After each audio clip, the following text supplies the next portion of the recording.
And then we got like a random character that just dies right in the beginning, Joseph Frost, who gets chowed by dogs. And then that's when they run for it, and they see a mansion up ahead. And this time around, you determining like who you wanted to play as, because you could either choose to play as Chris, or you could choose to go for the game as Jill. And of course, determining on who you play with, it was a different story, their side of the game. Because they each took different routes throughout the game, you know? Because, like, if you played as Chris, you'll start off the game where it's just Chris, Jill, and Wesker enter the mansion, and they're like, "Where's Barry?" And Barry apparently dies, but of course... He's really just going and making sandwiches. And if you start off with Jill, it's Jill, Wesker, and Barry, and they're like, "Where's Chris?" You hear a gunfire, and they think it's Chris, and Barry and Jill go and investigate. But then, you find out more as time passes as they go through the mansion. And of course, they want you to believe that, everyone ends up getting together. So, they leave it a little bit of a cliffhanger there for a while. Like, you don't know what the other side's doing. Right. They make you believe that the other side's dead. Because there is blood dripping down, And, it's even certain characters get to determine how their pathway gets to be. Yeah. Like, of course, with Chris, you do meet up with Rebecca, because, Jill already has Barry. And then there's the guy, for some reason, I can't think of his last name, but I know his first name is Richard. And I do know if you play as Chris, you do manage to save him for a while. But then when you get to the old lab behind the mansion, he gets eaten by a shark. Yep. Pretty much Neptune, as they call it. Or if you play as Jill, he gets swallowed up by this giant snake, or known as Jan. Oh, God. Both of those were pains in the ass when you don't know what you're doing. Exactly. At least with Jan, the first time you encounter him, you don't have to find him. Just grab the key item you need and then get out. The thing is, I do know as Jill, if you do get bit, you do get full health back to you, because Barry, oh shit, here's Barry, Almost shove a sandwich down your throat. And so Barry does save it, but they don't really reveal it's him, but you just know. And of course with Chris, Rebecca would show up and give you antidote pretty much to heal the poison. Yeah. And in this game, I'm pretty sure it's this one that introduces the crocodile. Is that 2? I think that's 2, because Resident Evil... Because the other giant monster bosses, we had the Plant 42, Ugh. which, of course, was, just a big old plant that spit acid. And we had Black Tiger, which was the giant spider. Yeah. And, of course, when I was a kid, I thought, hearing the name Black Tiger, I thought I was really going to fight a giant tiger. But no, it's just the name of the spider. But, of course, the enemies we still have the zombies and dogs, but we have a type of fast being. They're like mutated crocodiles, but they're also, they love their prey, and they're fast, which they're known as the hunters. And they're not the nicest monsters. They will come and they will kill you that. Yeah, they have the ability, if they get a chance to jump on top of you, they'll strike their claws right into your neck, and that's pretty much a one-hit kill. And then we got these, I don't know what they're called, but they're they go through ventilations, but they're they have legs coming out of their back. They're some type of mutated insects, but those are when you get towards the end of the game. Yeah, when you get... when you see those that you're pretty much done. But of course, after going through the mansion and with the remake, you discover there's a laboratory. Too much Dexter. Yeah, I was watching Dexter last night, and that's below the mansion where Umbrella did research and stuff. And of course, both Chris and Jill make their way to this, and they actually find out secrets that Wesker isn't really part of Stars, more of part of Umbrella.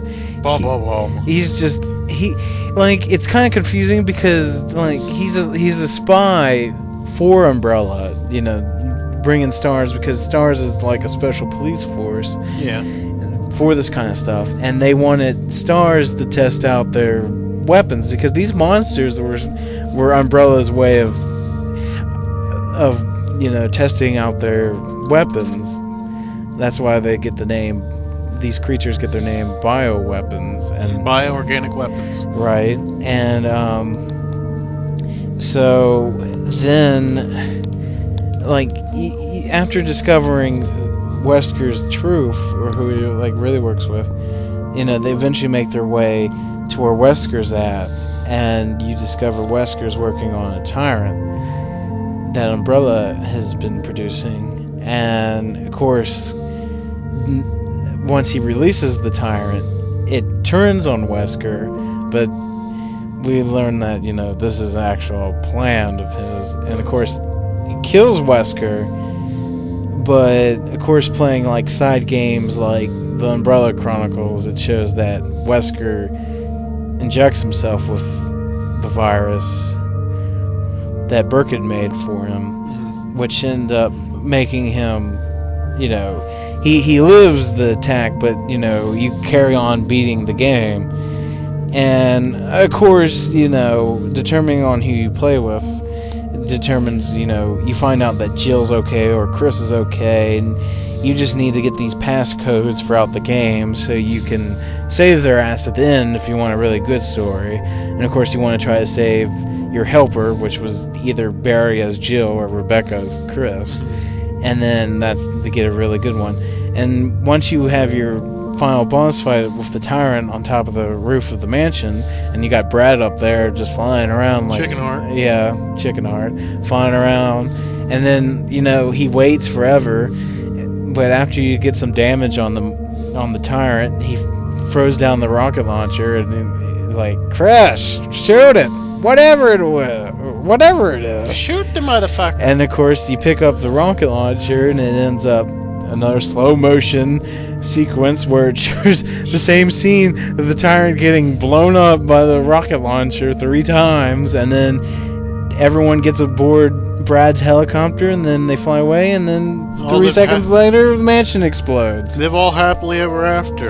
And then, and of course, if playing Umbrella Chronicles, playing as Wesker's little side event, you discover that Wesker never died, but he ends up getting pretty much like X-Men Wolverine gonna kick your ass powers. Yeah, he becomes the super BOW. Yeah, because his speed has increased, his strength has increased, his eyes turn all cat evil eyes on you. He is the ultimate weapon. Yeah, and then of course he escapes, but everyone thinks he's gone with the mansion.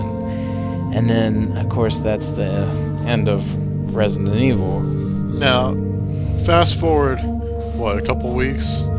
I think of a few months, because backstory, both Chris and Jill warn pretty much Chief Brian Irons, who is the chief of the Raccoon Police Department, about it, and he's like, "Oh, this is a bunch of bullshit. I don't believe you." And Chris is getting pissed.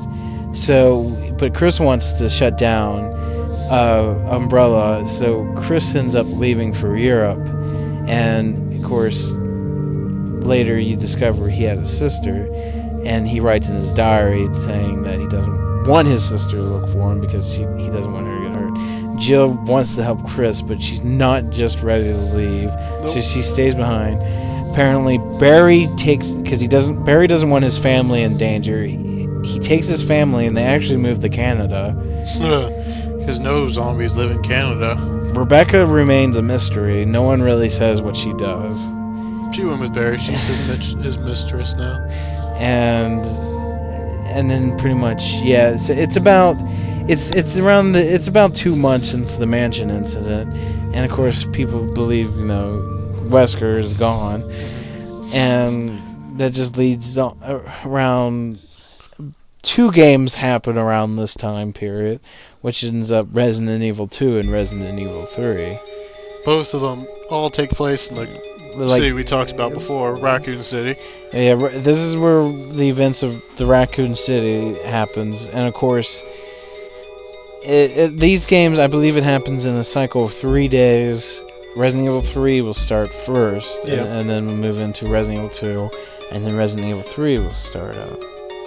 And of course, both 2 and 3 were both released for the PlayStation. They got ports for the GameCube, but they did not get remakes like Resident Evil did. So they were just the same graphics. They're still low-res games. But I did discover that apparently when you go through a door up some steps, the loading for that's a little bit faster than the original PlayStation. Yeah.